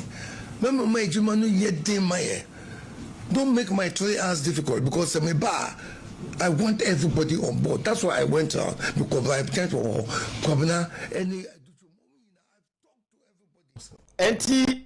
where chairman Paul Afoko on a Lawson TV4 and a D and Komowa Asante Mantemo. And watch it and then say more. Albert, my mema 4 minutes, lawyer 4 minutes, Nafi Menko lines. Okay, Mr. Ngum, mame and now I say, na Mensa Mrasa Asemweso. Unze Adie from Asama Jamavoko, okay. It is not different from any right thinking Ghanaian and MPP person via the viewer wholly on honorable Canada or Monday. I say, quite almost fast, so I'm on the placards and they're koya, you did in the same time. And you're well orchestrated. And you're well orchestrated, say, on my planet, on say, Chairman Sabun to the movie. A year movie, or the say, or say, who, or say, Chairman Sabun, or the movie. Or the say, are you a free in the movie? Nana be and Gaza crowd in the movie. I'm such a man to me grass and oh, that's a perform on that every year, say. 10 July no akoye holiday na court asan yi ne amafio catch us say ofie kwa wa say dem na court so share 10 July no nim say July no beba say o dey horo kwa the 20 July na e dey beba na adwan maso 20 July na e dey say asofo na ahase ne ahemfo ne na mase mo party o beba yamfa ba Ghana na e wo e beba nzenku o ti ase na me say ma sana ka say da mani beje a mekwa akoda nyame ase wa soro dem da me soro ya meti se MPP fo apamo honorable kana Agyapong afi party num esi yayi nadi sada no mani beje na me ho be sepeme na mekwa akoda nyame ase se MPP fo apamo honorable kana Agyapong but I am daring them say omuntumi mpamo no MPP fo ntumi mpamo honorable kana Agyapong some ye mema omumpamo honorable kana Agyapong. You are daring. They would only yet ha Anna or the say honorable former Rose Minister ne the saying. Amwakwata ne Patrick Buamamo committee, this very committee, you know, at the America Assembly crowd or the buy no omunt. Me say, I'm not honorable can I make wrong. Someone to me and you honorable Kennedy said this very committee, I do the Akoya, almost say Ken must go. Me am power na buka make wrong. Yeah, almost less than 2 weeks. 7 days na started that. Be quarter. Almost less than 2 weeks. By next week, not 2 weeks in Aso. We are watching the moment just say me better run make grow MPP for one. You are daring them na so mo ya na. Me so to me nye. MPP phone to me new honorable Kennedy. Because one, and some na one petition me that they don't make sense. Articles are almost quoting MPP constitution say anti-party behavior no, it does not conform to petition no, and the petition about black completely. And the honorable can hear Japan. One no or they say prekese Ghana do or no fiti koti ana na waje afie. Honorable afoko chairman afoko the voice be na okan baby say opam honorable can Japan wa he's not going alone. Na MPP phone him say honorable can Agyapong want to say Alanchira Martin wan kwa parliament da. Alanchira Martin a star of politics is different from honorable can Agyapong. Enti omo di omo fa honorable Alanchira Martin enye ya stick so Alan Koye no ye nyahwe Alan Koye no wan nyahwe ewo general election no. Enso MPP nso an win election no. Enti mo na ma di nyina ne say obi fimu a onko the person cannot win the presidency.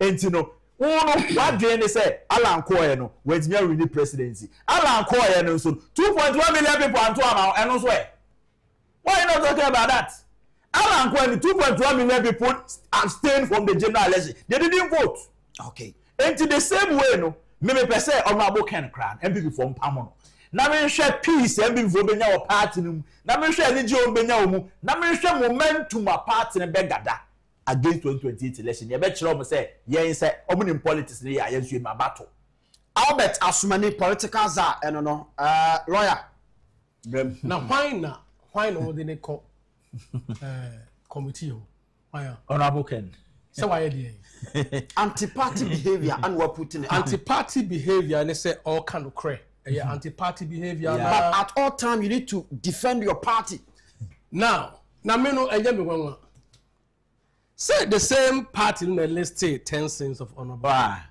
Ayo one na. Nye ngwa. Time I used to who said Judas be na man. Who must catch Judas? Or say hurry up. Catch Judas. It may catch almost say they should hurry up. Who are they inviting? Now one more who are the members? Atente won't you almost to the and then Bremono, you be say equity. You say the obedient equity anymore. Uncle with clean hands. And you more discipline. No, so who say, honorable can bam when you know but trans no cast or church for more. Aye. No paganity. Just say, I don't even know honorable Ken, bam when him supposedly, I'm not saying. So Beko and now uncle. Supposedly. So Obaho. Now all the necessary form. No her chairman and him about who? Ata. No sati church. Then the second person, Nanim Obano, near sati church. Near her the second third person Obano, near sati church, almost so many lawyers or more, near sati church. Oh yeah. So Obepe Janitino. Na committee no. Omuda so tiwana. Now almost be now I don't even know say. Can they look at Honorable Kennedy pedigree and the any since before 1992? Our Washington DC, our New York, and so tar a looter, and prepare Ghana for democratic rule. About 1990, about 92, from a good time, 96, the contribution to the party, it wasn't anti-party behavior. 2000, the contribution, it wasn't anti-party behavior. Taba all fighting for the party, or defending the party, or doing the life, even treason, it wasn't an anti-party behavior. Waya besine na so yempeso be kan okra na. Na Ghana for kranti ye refi. Wo mo twa petition o mo refi say your national anthem no e da so ho ada. Or say resist oppressors rule. So one person other one can be kind of correct because what kind of people say a chew or dia and don't hear so the pan let now go hey discipline committee and who is discipline in there? Who has integrity in there? Na me no say honorable nko obeko me tunufo na sempo our court so a ye lawyers no bi ye bedu o mochi na wo mo titi dem ho ya obo so be discipline there be no how disciplined are they?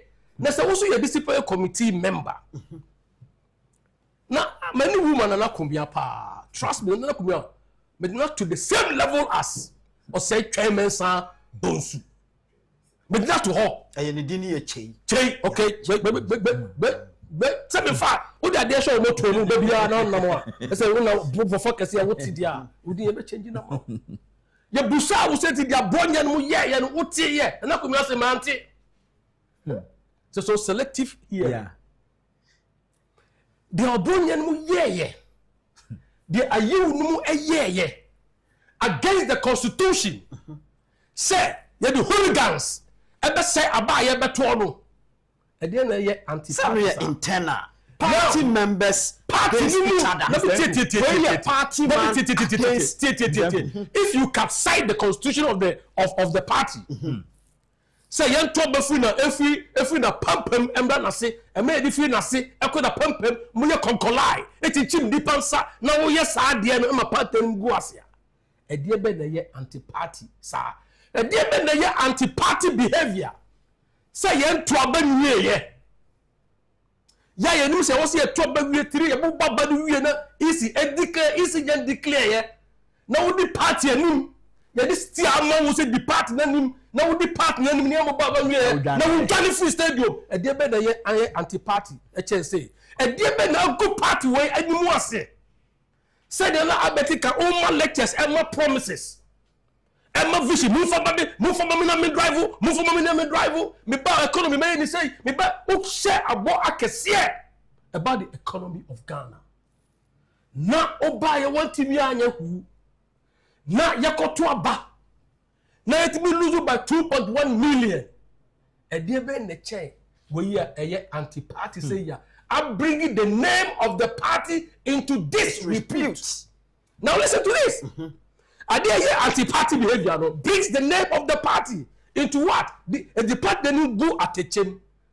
Now and Pempeso de from all the way 52 point something all the way to the so-called 40% or 41, the so-called underline 40% no yeah.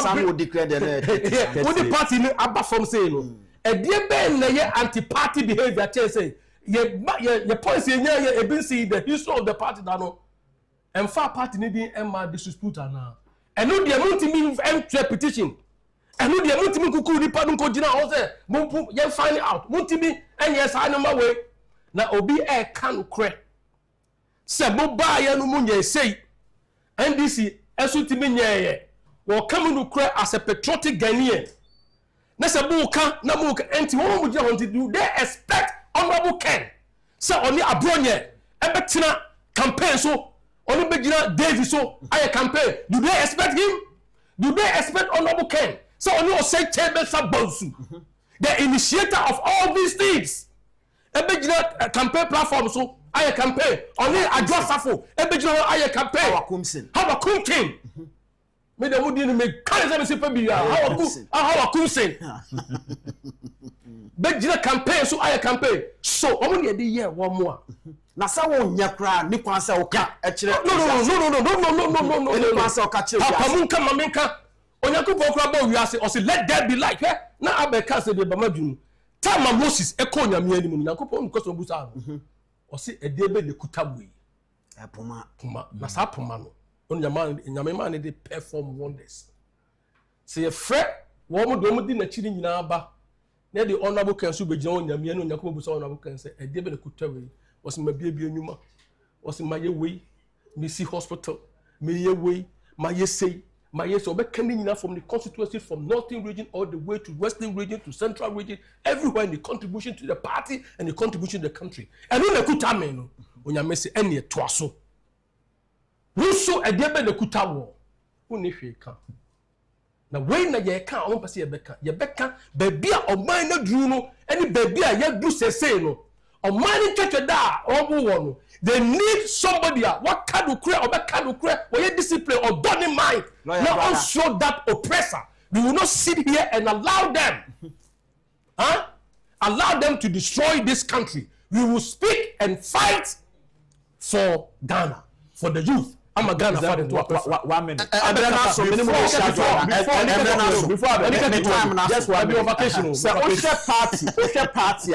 Ono akwakot na neck meeting ama obi di petition abase obi aka asem eje eden yen refer no disciplinary committee this party ti ha ama mo original chairman di nkrofo atem party na say ya ti say original chairman di nkrofo atem ya twe ho afi super hand ye de ya twe ho afi na asem na akoka ni nyina mu onkoso no ni na atem. And this is the same party. Hypocrite. I could deny the Lisa Hotel. I say, I refer the day na meet one or the saying MPL Techima or the saying Mufani Dimra, or Techima.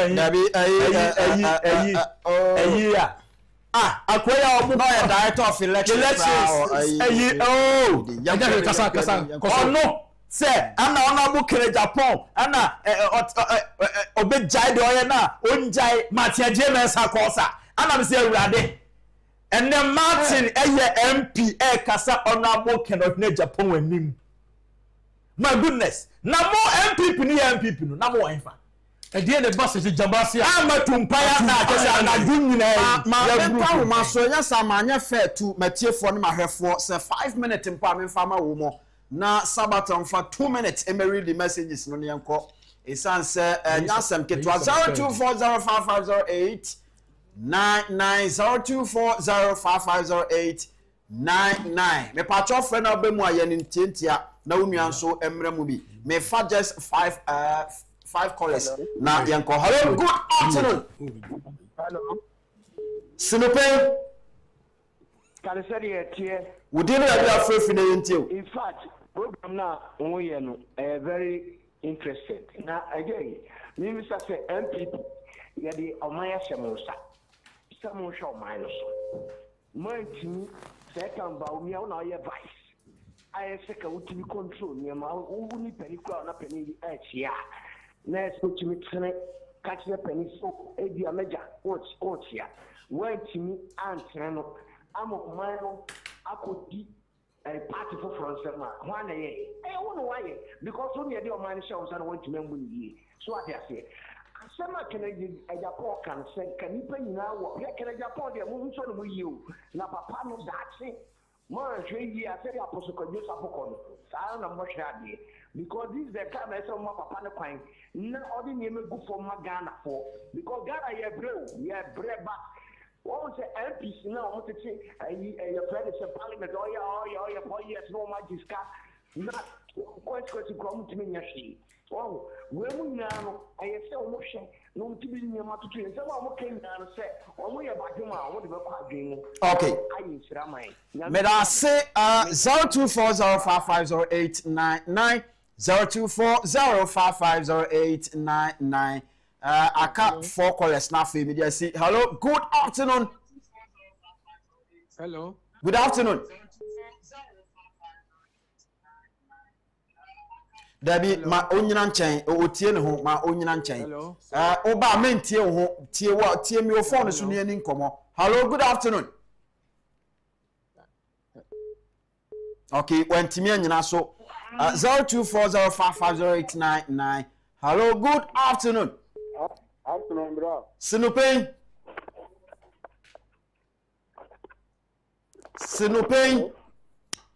Debbie, on also Tim can say any yam fancy and a Sabbath and reading messages no. Hello? Hello, good afternoon. Debbie, on also Tim can Sabbath or Rafi Ayacrado, my young messages no. Yemfa course ni fancy enkoya fancy. Na yempeke messages no. Sabato we afi aye krado. Sabi that say Mr. Nkum nyame adom me ho ye pa na so e. Nyankopon adom ne mpaebo me nso me ho ye na pressure me de be ma wo no. Shase me yenkoi. Okay, anyway, me shase dia me the YouTube messages ahodo abano and I me de shase where Stephen Kwashi. I say good evening. I'm watching you live from Behin. Only a compreko can save Ghana and Ghanaians are not ready to change. I say our Sunday holiday to Fridays as they do it here. Okay. We say can all the way could you upon we say Stephen Kwashibi must say there is nowhere in this world majority I say minority tribe or religion rules over majority. If you go to Rome, do what Romans do. You can't you can't change it. Hard truth they don't want to hear. We so ya Richard or Henebado Makudi for UK. I say Mr. Inkum, do you know that all those who are against Honorable Kennedy Agyapong are thieves and AJ Koti will arrest them one day. Sabatel, it's good to see you again. Okay, wait to see Deborah say, please, I beg Honorable Ken, he should not go and see the fake NPP people for any questions. They will disrespect him more. He should leave NPP for them. They only need his money. Wait to say, Mami, we need a champion. I say, good afternoon, my PhD family. Hope all is well by God's grace. We thank God for another day, another month. Or say another week. Saba, you didn't read my message yesterday. Hope you are feeling better by God's grace. Sinupenya miadum. And sorry, na message is the dorsal. We see a Thomas. I say the base all the way. Power. Ghana first. We see a need rate. I say good afternoon, Mr. Inkum. Those who are against Honorable Ken are thieves. The base is ready to welcome Honorable Ken. The base, Ghana first. The base, jobs. The base. Power. Where's to say I am a mini champion? Be must say Albert, you made me happy yesterday for not going to that vetting.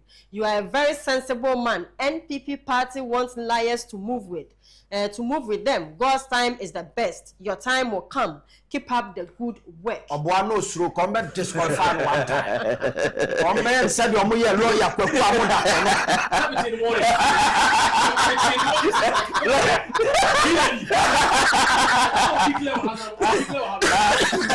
here. No, we understand you. We are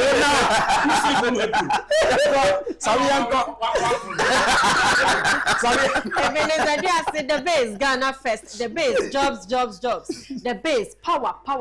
The base a conforcras through base near Kennedy near base near live from Washington. Where's to see a Jennifer Chama? I say the base Ghana first.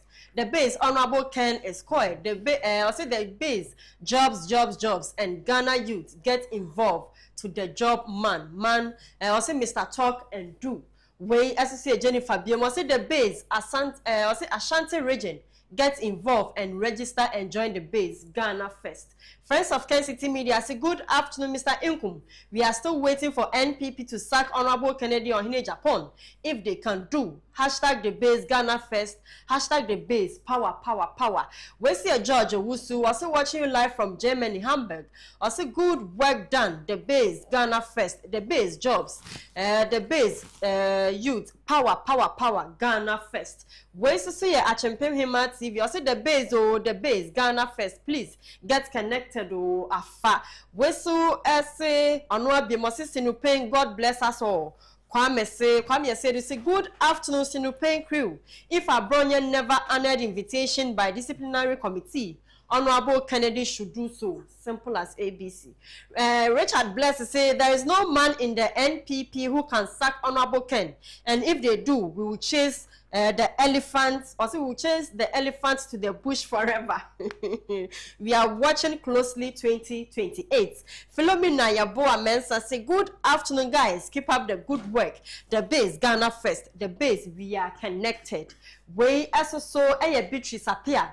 Or say the 2 weeks ultimatum is another trap for Honorable Ken regarding the work by the base tomorrow. They want to see if he will be part of it. Thanks to Ralph Agyapong for telling us Honorable is long gone. Where's to see a champion Kwame? I say good afternoon, Mr. Inkum. Watching you live from the Wu Equiapem. Current NPP leadership are not serious. Where's to see a Richard Bless? I say NPP hates an honest person. They love liars and dishonest people. The base will retire by Umia 2028. We see a Stephen Kwashi. I see even Ken said if he becomes president, every national service personnel will go under military training. We also your Kukua agree. I say good afternoon, Sinupeng crew. I see you guys do all. May God continue to bless Honorable Ken and all the staff of Kencity Media. Watching you live from the state. The last one I made for YouTube. Also same here, Mr. Albert. If that day comes, the day they will sack Honorable Ken, I will be so happy. Me and you will celebrate that day in grand style. So Mr. Inkum, my hand on the YouTube messages are hold up banning in our ABC. What's up for Mr. Mwanemo Fancha and Renti? Yami Adoma Monday, make kind will be a messages. When you're free, one a Porsche, a Japan, and so a Porsche say, I say, Mr. Inkum, how are you doing? Please, MPP people are wicked and thieves. Kakakapa no de see on tip. Mama now was nyambo adwa de be shia. Why? Search na your holiday. Yes. Tade lawyer here dey cry. Why? Mama now was say why? Okay, so mama ko na ya adofo bi so birthdays enti ma me hwe no so na afi ye sorry nkoti na da so we eye nana kwaku ayi is it Ayifa Bia? Nana Kwaku Ayifa Bia. Nyankopon Enshra. Happy birthday. And then Wawoda Nyankopon Enshra Papa. Say yes, Nyankopon Enshra Nafe Oma Unkwatente Yabewu Bibiri Ede Ato. Enti no. That's the only birthday I walk bakun suni where Madam Comfort Akun. And so Ediene, happy birthday going out to you. Nyankopon sha no nya okese bebre na oma wunya mfie no bebre na afi yenko esi eti yena ye ho ebre na so lawyer ma me ma 1 minute me ma bet 1 minute ne yenko minute no krasa ba monje 1 ne yenko. You see the person me can say I am say MPP for omo nu omo ho no omo sre. Uni Honorable Ken a interviewer. It was so straightforward and simple. Osi munko na munko tie adwono a your friend the gambler. Na munfam aba. By Kenny Regis. Na munfam tumu ho. Munfam tumu ho fo. Omanko tie. Then they went ahead. Ekofa emoframa. Ya ye twa party na fuma kwa no omo janum eni ho. Ebe kase omoni honorable Ken free. Ena Abel say eda honorable Ken e we free party me eda na ni beje. Me so eda mesu pa wi ase. And then me ka omuntie de gam mesu me koku that mesu pa no. Eda honorable Ken ebe ko gina disciplinary committee and that mesu. So honorable Ken be decide say all ko disciplinary committee that will be eda me mesu pa. So obe decide. Me mesu. But that me mesu no. Yes, I didn't show akoma. Da. Honorable be ya tum say. Me bu mo be o. Or call disciplinary committee. Akotena ama ya to na no. The so-called Sahindrin. Atoto na no. And then da me. Ubesu. Finally, MP4 no one say. Tabo almost started the politics of Ghana hanya na Kwame Nkrumah no tell baby o. Almost say bin see that. Kwame Nkrumah e who free mu no. Is it UGCC? Yeah. O say Martin who free mu no. Ya of former CPP no. Almost bin see that. He became the first president of Ghana. Yeah. Enti ma omo ntra ho enunu omo ho no omo sere na omo ni say be yi na free mu. They should remember 31st January declaration. E bi free mu ko ye acha. Na so omo ni mo ntie ba cha Agyapong. O see so omo nim MPP fo a omo akoma mu Omo resign free party di mu a enka womu nya omo adwiri se ombe yi edom ade also reflecting well election no mo omo body na omo yi edom adi so omo invite honorable aba the so-called disciplinary committee the kangaroo disciplinary committee no omo invite edom na aba edom no dey actually. I don't think I'm not speaking on his behalf now, but I don't think so this invitation will be Who see the pain? Me see the pain.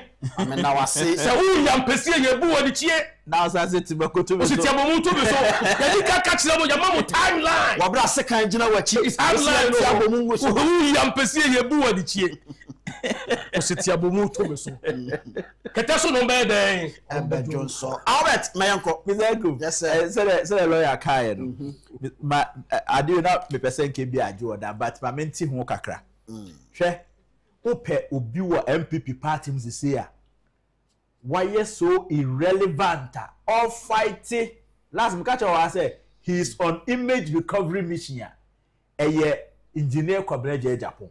Oh sir yes why you see say Kwabena Agyapong eye no hu na MPP history no I am the custodian of this custodian of that no wabeye so useless in the party to the point say now opese o pleasing kwara e wo party no na openi ti say ono no o dey be regaining image tefreka akra won to be my party me say Kwabena Agyapong pe obi an nsem o dey na ntim o dey we MPP wo so be fa fans dey aboa party na nipa ba ko no ko be say before enyo na ese akoye election as far as the phone ya betu eska no otwe ho man so so ntua o mo party ho ka not what you have credibility crisis in the party. Afraid who press a woman who bet chasing honorable Agyapong out of Ghana. Also, can honorable can be Ghana. The image you have practically. Assembly bus I am person a quadra. Because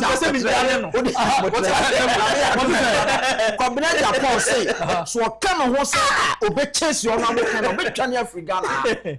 me first in asɛm but adwana asɛm but obeti meka de se kwati kwasi ala yene ekono Albert Asumani political za join me sanso na Kwaku Amodate Esquire, the cousin of Victor Owusu, and join me ewa ha. Sabata Riafe enso ebeka ho and yede bae team ni nyina solidly behind us and yede dwumadie abra kan ho ewo Man FM so o kan ho ewo nap radio enso so sanso na net 2 television woni yen ebo ebra ma memfase da no ma Kingdom Herbal Center so de nupa hodo ababe support ye sanso na Hajia special local foods enso so de nuane papa and one nso de aba ye frame Anthony Kofi Inkum Dazi frame Mr Inkum sinu pein ye kano sania etie we are out.